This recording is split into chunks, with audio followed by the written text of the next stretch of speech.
Welcome to the Shreveport Connection with Tommy. This video is on your SmackDown from Bossier City, Louisiana. I went, do apologize about the late upload, but at least I'm getting it out to you, and it's still within time for SmackDown spoilers. And as always, some brief wrestling news and some what happened in wrestling history over the years. And let me start off with a little bit about that. WWE employees continue to work on the network, but there was no word, even internally, of a planned launch date. Before now, WWE officials at least had an internal time frame, but not anymore. There was a conflict on the announcements on Raw from the announcers when they were not allowed to say Lafayette, Louisiana on this past Monday, but John Cena did mention it briefly. Well, apparently there is a ban on mentioning the name of the city because apparently it's not a big enough city. There were no graphics for the city, and the announcers were told not to mention it by name. Apparently John Cena did not get the memo, as he mentioned Lafayette by name when he came out to cut his in-ring promo on Raw. On this day in pro wrestling history, the World Wrestling Federation, WWF, which is now WWE, held its first annual Survivor Series event on November 26, 1987. Yes, that was the year that I graduated high school. Yes, that's 25 years ago. What school has not had a 25-year anniversary? Well, that's my school. Nobody is actually interested in it anymore. Butler High School in Augusta, Georgia. For those that pay attention to my videos, I still support my high school, but occasionally nobody can get together and have enough involvement in our reunions.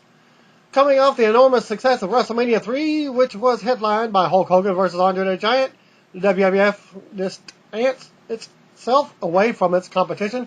WWF began to observe the massive revenue opportunity with the blooming pay-per-view and other closed-circuit forms of television. As proven by WrestleMania 3's numbers, not only could the WWF draw massive money at the live gate, but also through purchases of the event through someone's cable company, and more Americans obtained cable through 1987. The availability of pay-per-view grew with the WWF's drawing power of huge names like Hulk Hogan and Andre the Giant nationally via cable television or syndicated shows. The demand was there to pay for the major WWE events thanks to Andre and Hogan, along with the deep mid-card that made the Intercontinental and Tag titles have actual drawing power compared to nowadays. It's just opening show, mid-card type of thing. WWF was exploding in popularity during 1987. Still cannot compete with WCW's popularity, in my opinion, especially after WrestleMania 3. That was the make-or-break event for WWF.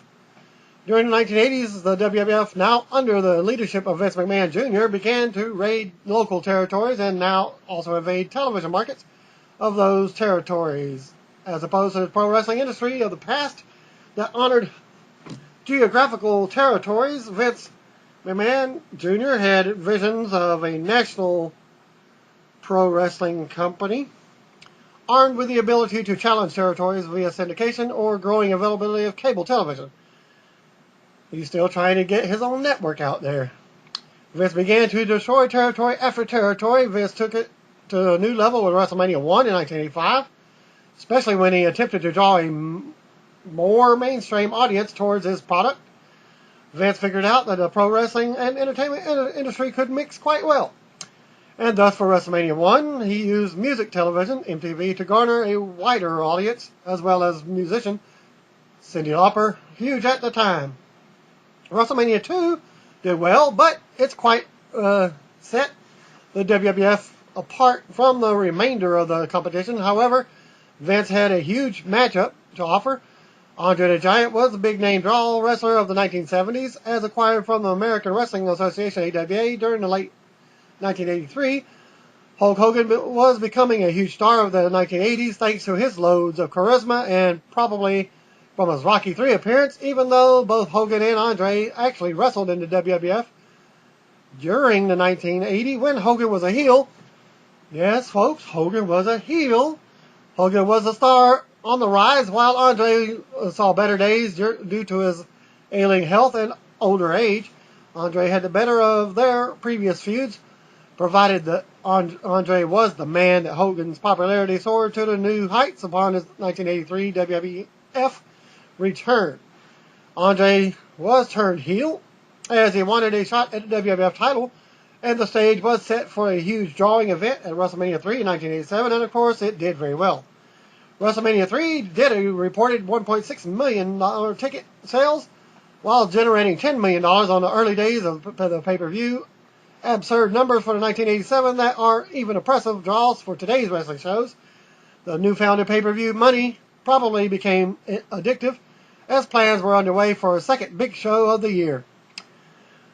That big show became Survivor Series in 1987. The debut, Survivor Series number 1, was created as a concept show, which involved a 5-on-5 singles wrestlers elimination style matches and one 5-on-5 tag team action or 20-person elimination match. The concept was extremely fascinating back in 1987, as the pro wrestling industry was much different than what you see today.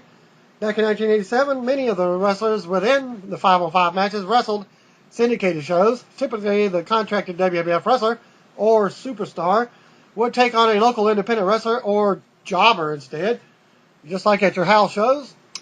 Having the WWF wrestler absolutely dominate the jobber was a means to showcase the WWF wrestler and their signature moves and holds.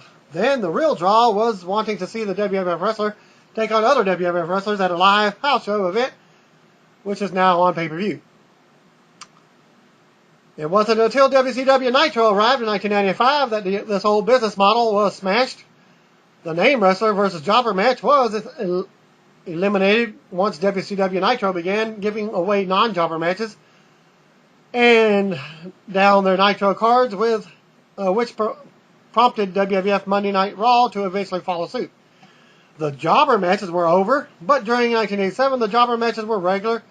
Thus, when you turned into All American Wrestling on the USA Network, Sundays at noon, that's when it was coming on, which is no longer in existence. It's just online on your YouTube channels and Daily Motion. Or the Syndicated Superstar Challenge, which also was featured at 12 o'clock noon or 11 o'clock on the Eastern Coast. Two WWF wrestlers as the main event. Again, the big goal was for you to attend the live events wanting to see more. And now, it was also to drive you towards a pay-per-view wanting to see more. WWF had the less is more model set to perfection back in 1987. The drawing power of these 5-on-5 matchups was finally seeing several name wrestlers finally wrestle. For instance, the matchup of Randy the Macho Man, ooh yeah, Savage, Jake the Snake Roberts, with the DDT, Ricky the Dragon Steamboat, Hacksaw Jim Duggan, and Brutus the Barber Beefcake. Cut. Beefcake takes on Honky Tonk Man.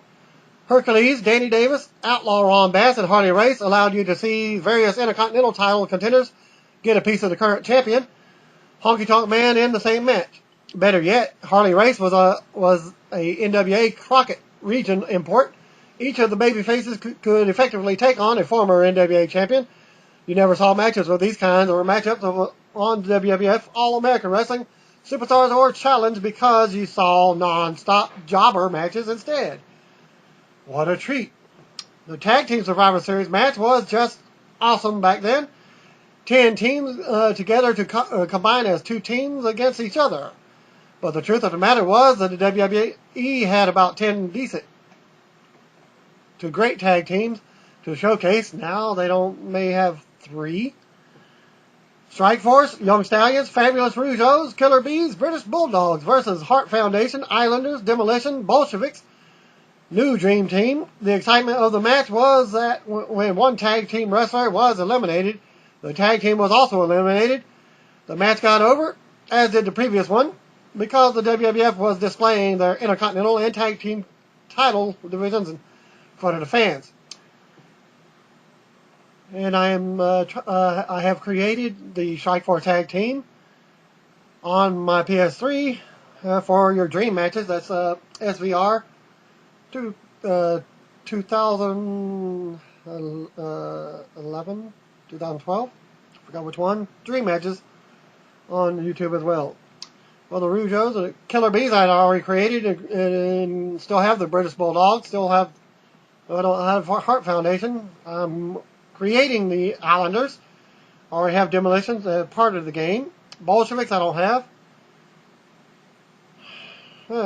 Well, imagine all that. Being able to brag up the depth of your mid-card titles, WWF was able to do so in 1987 and continued onward and upward through the early 90s. The WWF business model was understood that strong mid-card titles, which set the wrestlers specifically chasing those titles, actually drew. It's unlike today's WWE, where you have no idea who on the Raw SmackDown rosters are legitimate contenders for the U.S. Intercontinental titles, and the tag team division is finally getting attention after years of neglect.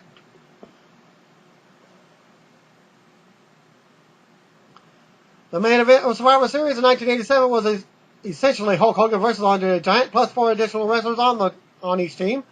The match was Hulk Hogan, Mr. Wonderful,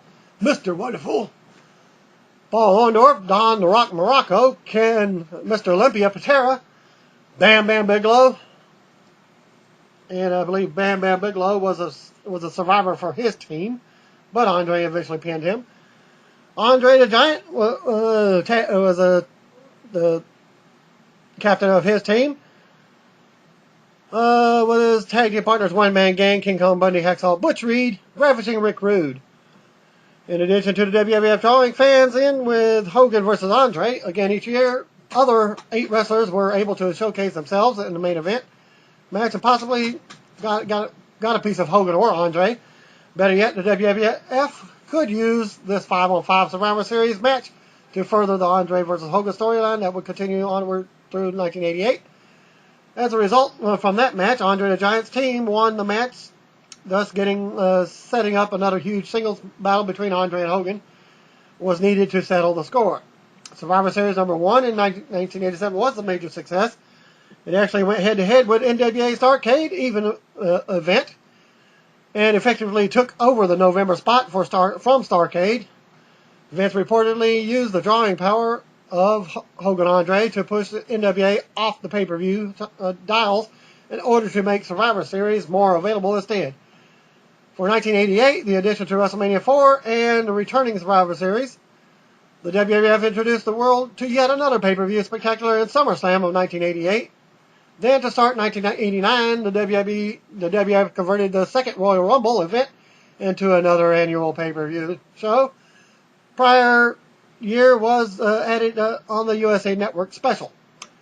Thus, within a 2-year span between WrestleMania 3 in 1987 to WrestleMania 5 in 1989, the WWF had their big 4 pay-per-views in place for years to come. Now, fans could enjoy jobber matches and satisfy their hunger to see good wrestling entertainment 4 times a year on pay-per-view. Survivor Series would go on to possibly become the number 2 pay-per-view throughout the 90s.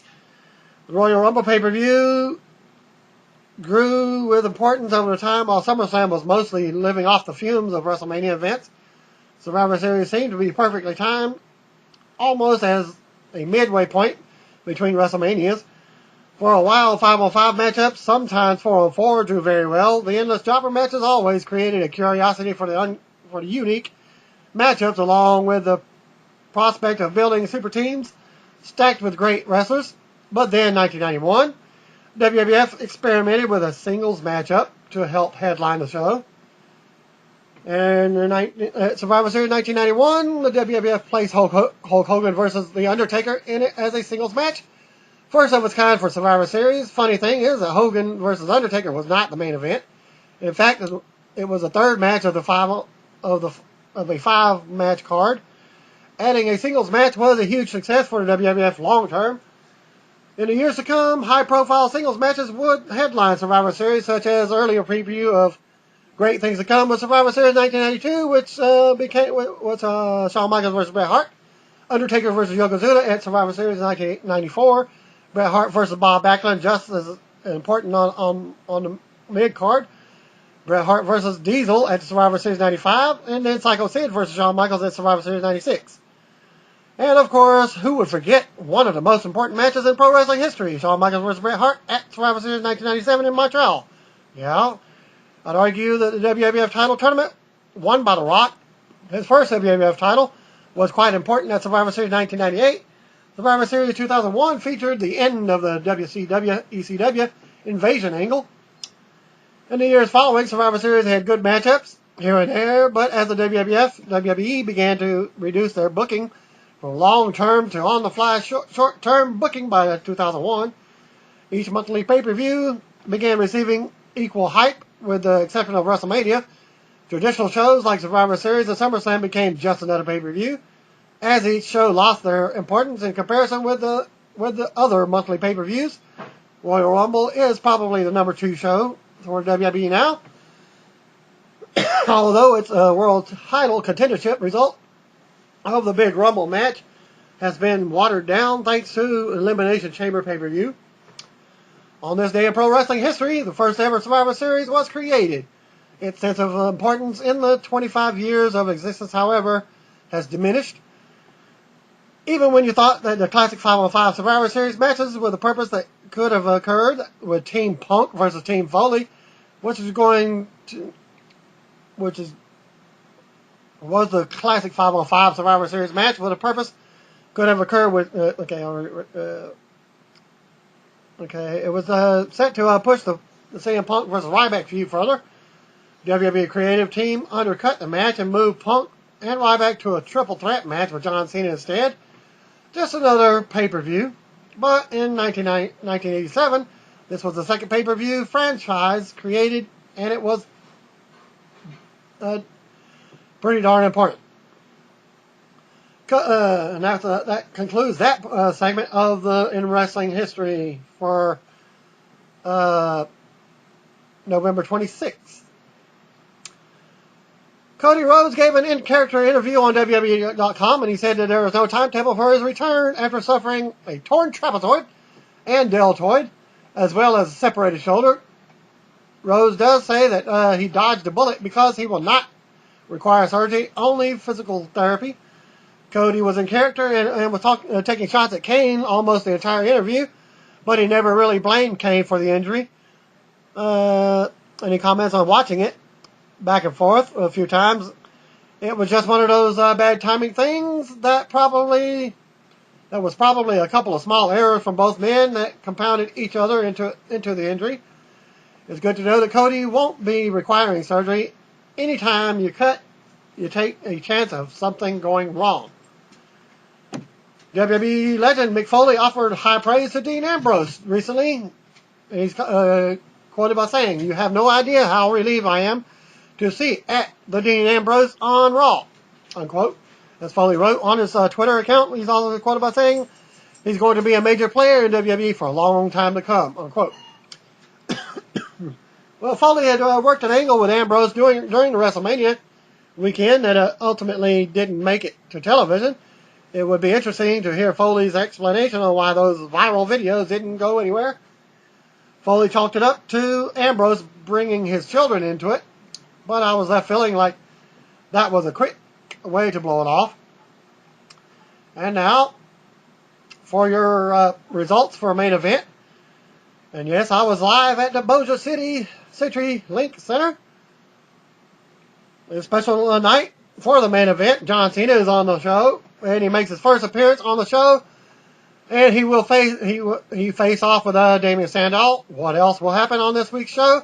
And what parts of Raw will we relive? This week, main event comes to us from Bossier City, Louisiana. And your announcers were Michael Coleslaw and John Luigi Layfield. That's John Bradshaw Layfield, who has lost a few pounds since the last time he wrestled. Proud of you, John, and climb some more mountains. That may be another way to lose some more pounds a few times. Michael and John are in the ring, and then Michael mentions that history will be made because John Cena will be in the ring tonight to face Damien Sandow. Well, during this segment, they were doing videos on the Titantron showing the tribute to the troops thing that they were doing with the Enterprise that is now being decommissioned this week. John said when John came out, he said it doesn't get any bigger than a 10-time WWE Championship, 2-time World Championship, movie star, and man who has appeared on SNL, that's Saturday Night Live. John Cena has done it all now. Then we go to a video package for John Cena that they showed. Layfield, after the videos, Layfield said that Damien Sandow is a future WWE champion and the intellectual savior of the masses, as self-proclaimed. If Damien wants to be the guy, he has a chance to beat the guy. Well, isn't that a pun off of Ric Flair? To beat a man, you got to beat the man. Then we go to another video package, this time for Damien Sandow. Well, Michael Coleslaw mentioned that Damien's tag team partner is Cody Rhodes, and he says that Cody is at home recuperating from his injury. I just reported on that injury. Cody did send a video message for Damien via tout they showed, but in the arena, you couldn't actually hear what he was saying. Cody wished Damien good luck tonight and in the singles matches, but he cannot wait for a return so that he can continue their tag team mastery. Damien begs our indulgences. He introduces himself, and he comes to the ring, and he says he is here to help all of us. Do what? I don't know. His character just reminds me of the Rick the Model Martel character with his cartwheels that he does in the ring. And the moment requires a quote from the Truth Anchor. Not that he expects any of the nitwits to comprehend this. Damien demands silence, which got the crowd booing. And he says Socrates once said that the only good is knowledge and the only evil is ignorance. And he says, John Cena, you are a false idol. He demands that the referee keep Cena back as he enters the ring. He tells John that his stranglehold of ignorance is about to come to a just and swift end. And then says, you're welcome. And your first match is John Cena versus Damien Sandow. They lock up. Sandow with a side headlock. Cena with a snapmare. Reverse chin lock. Sandow gets the ropes, but Cena breaks. Sandow complains to the referee about pulling his hair. Sandow goes to the floor to regain his faculties. Sandow returns to the ring when Cena goes to the floor after Sandow. Cena returns to the ring and they lock up again. Cena with a wrist lock and a snapmare. Cena with an Irish whip, and he sends Sandow out to the corner. Out off the corner, and Sandow goes to the apron. Sandow returns to the ring, and Cena with a side headlock. Cena with a shoulder tackle, and Sandow goes to the floor and goes up the ramp towards the back. Cena goes to the floor and chases him and running up with a running clothesline and then to the back of the head. Cena returns Sandow to the ring and sends Damien into the turnbuckles. Cena Irish whips and gets a bulldog. I got a picture of that one for a near fall. And yes, you can go to my Facebook and catch all the action on my Facebook account. Sandow with a kick to the midsection. Yeah, I had like 290-ish pictures that I took via cell phone and my digital camera. I could have had my video camera in there, but they made me take it to my car before entering the building because they thought it had a detachable lens. Well, the only thing detachable was the safety cap. Go figure. We're back, and Sandow with a punch to Cena, and then Sandow with a cartwheel of confidence, followed by a knee drop for a near fall. Sandow with a reverse chin lock, but Cena powered out of the hold, and he got Sandow on his shoulders to set up the Attitude Adjustment, but he escaped and drove Cena into the mat, got a near fall. Sandow with a kick to the back, followed by a forearm to the back. Sandow with a side Russian leg sweep. Then it's time for the elbow of disdain. Heck, I thought he was doing the Rock elbow and then just fell down. Well, He connects for a near fall. Sandow returns to the reverse chin lock. Cena got back to his feet. Cena with a kick and punches to Sandow. Cena goes for a flying shoulder tackle, but Sandow drops down and Cena goes to the floor. Ends up like a baseball front baseball slide out to the floor. Sandow told Cena to stay down, but Cena does not listen, and he gets to the apron. Well, that's to go with his never give up, loyalty and respect thing. Sandow with a kick to Cena, but Cena drops Sandow on the top rope. Hot shot.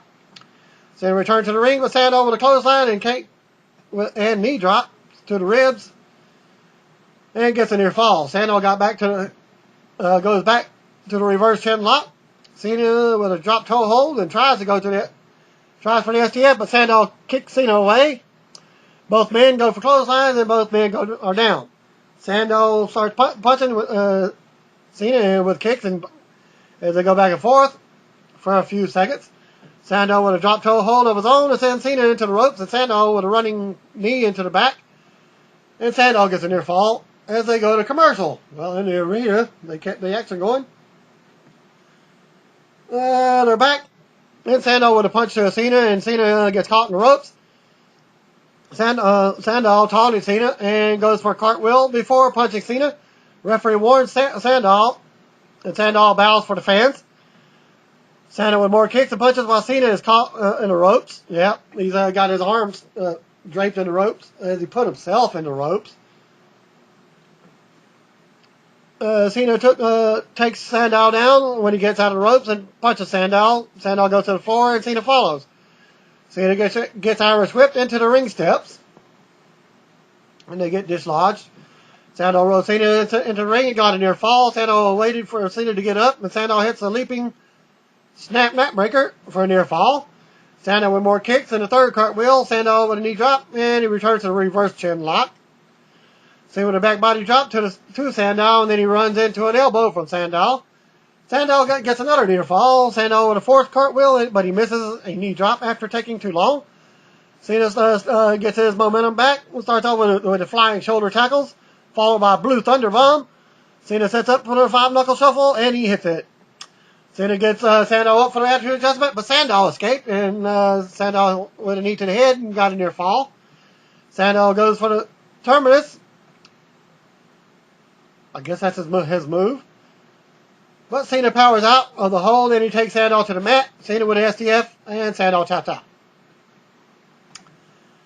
Cena wins as they go to commercial. We're back from the commercial. It's time for the Raw rebound. They showed in the arena. This is where they were hinting that the Shield was in attendance, but they were not. They just recapped what the Shield did at the end of Raw. Michael Coleslaw asked Layfield if Vicky made the right decision to give Ryback the TLC match at TLC. John says that she was right. You put the two people who the people want to see in the ring.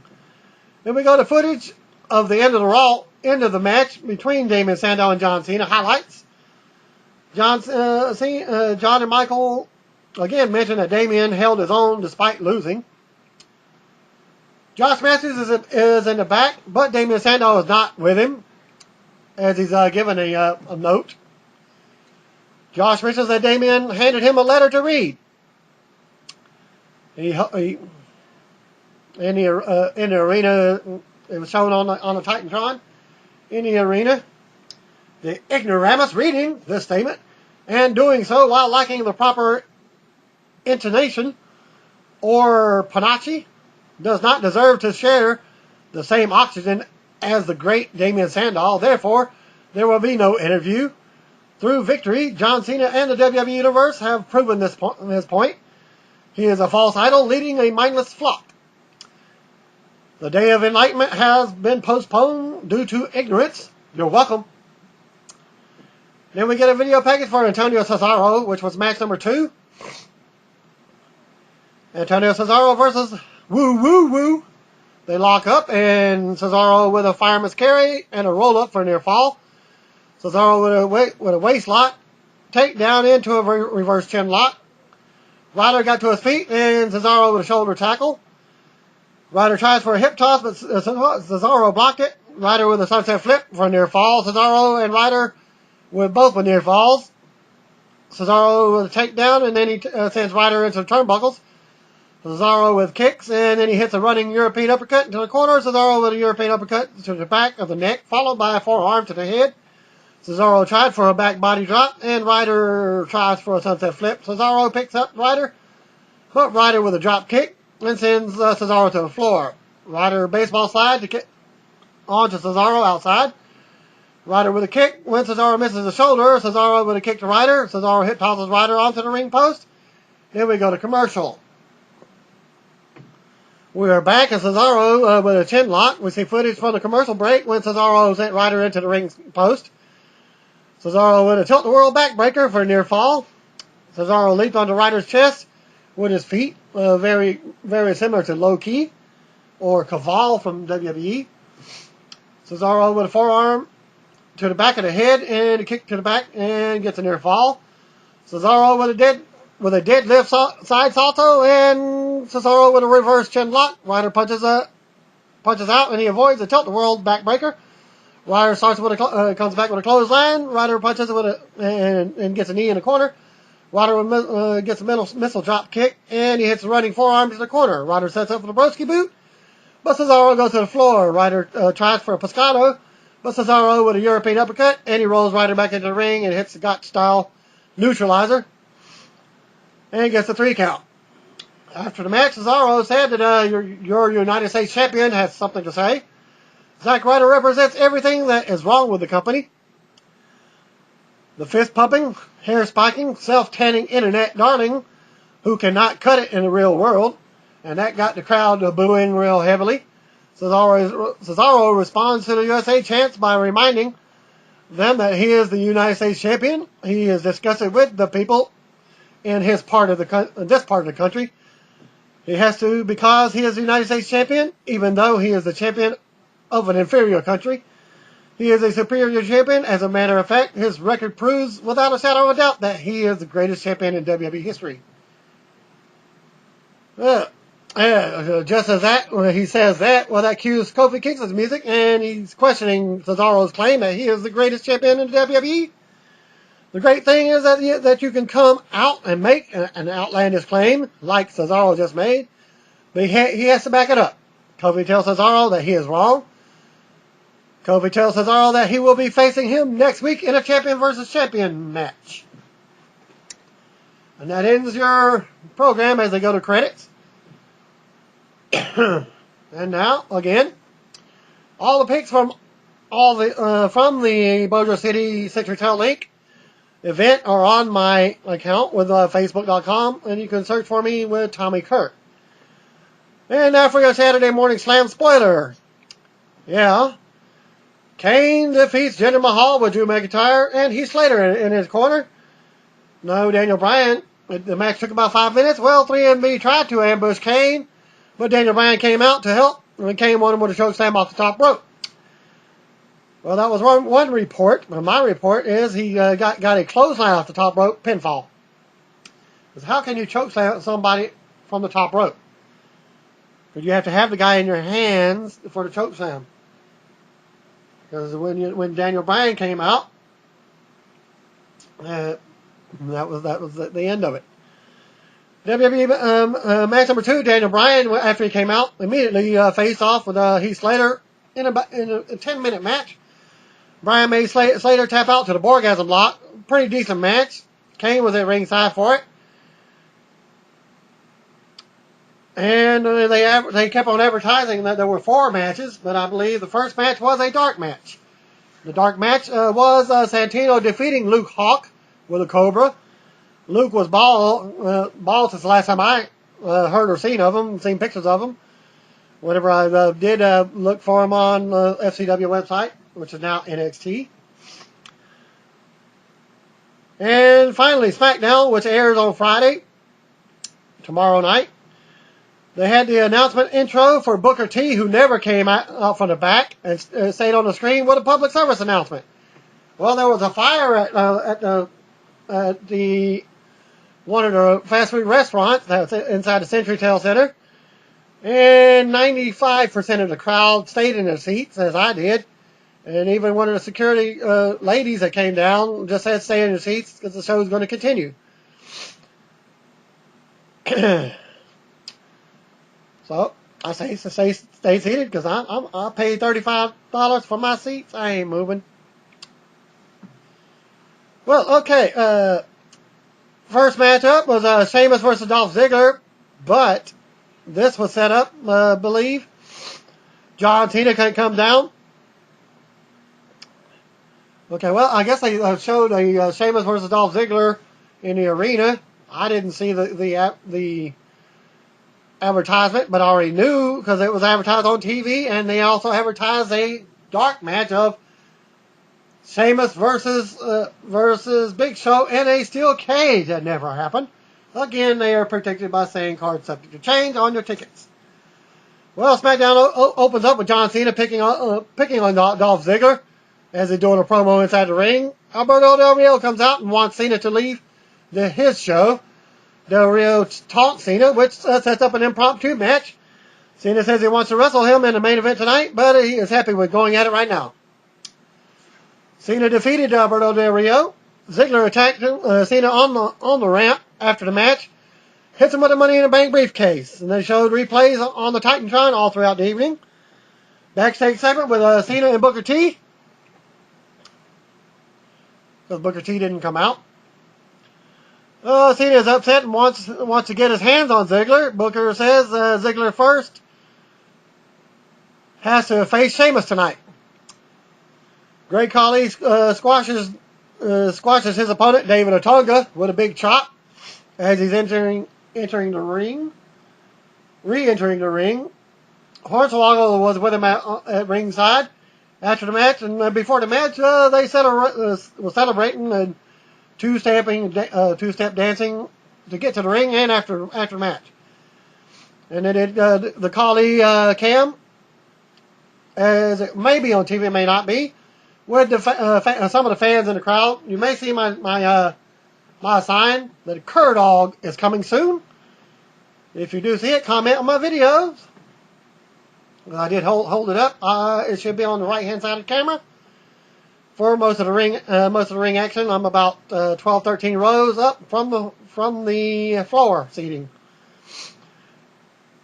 they definitely showed some fans in the arena, but they didn't go very far up the aisles or anything else. Mostly kids doing dancing. There were some promos setting up this next match backstage with Kofi Kingston, Kane, and Daniel Bryan. And they were just saying that they all need to be on the same page. And six-man tag was up next. Kofi Kingston, Kane, and Daniel Bryan beat Darren Young, Titus O'Neil, and Wade Barrett in a long 6-minute match. It took about 15-20 minutes. The end came when Kane chokeslammed Darren Young, and Bryan then puts him in the Borgasm lock. And I tried to get some goat face chants starting up in the crowd, but no appeal. The crowd was more into "Let's go Bryan, let's go Bryan." I even tried to get I'm the tag team champion, but they did not do at the event tonight from Tuesday night. Damien Sandow comes out looking for an apprentice for the next segment. He went around the arena just in the ringside area. And he finally brings a fan in the ring. He gave him an IQ test. He was wearing I believe a yellow shirt. And he gives him a IQ test. From where I was sitting, I could not read what his yellow shirt was saying. The guy failed on the third question.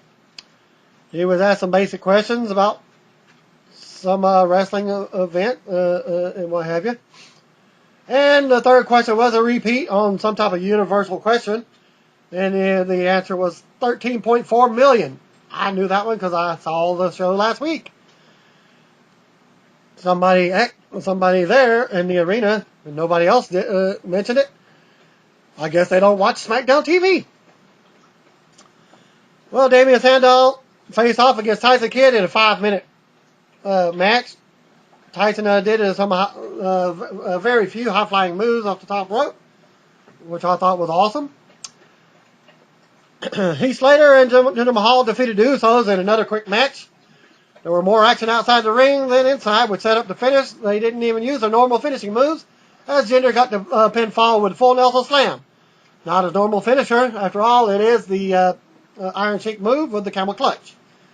And that happened after Jinder re-entered the ring with a distraction from the other two as they were catching the other Uso. And the late come in, got the 3 count. And the next match, Sheamus defeated Dolph Ziggler by disqualification in the main event. They fought for a while. They went to the floor several times. Sheamus had Ziggler in a cloverleaf submission outside the ring. Inside the ring. I could not tell what type of hold that Sheamus had him in from where I was sitting. And I had fans in my way, so I couldn't even see on the Titantron what was going on.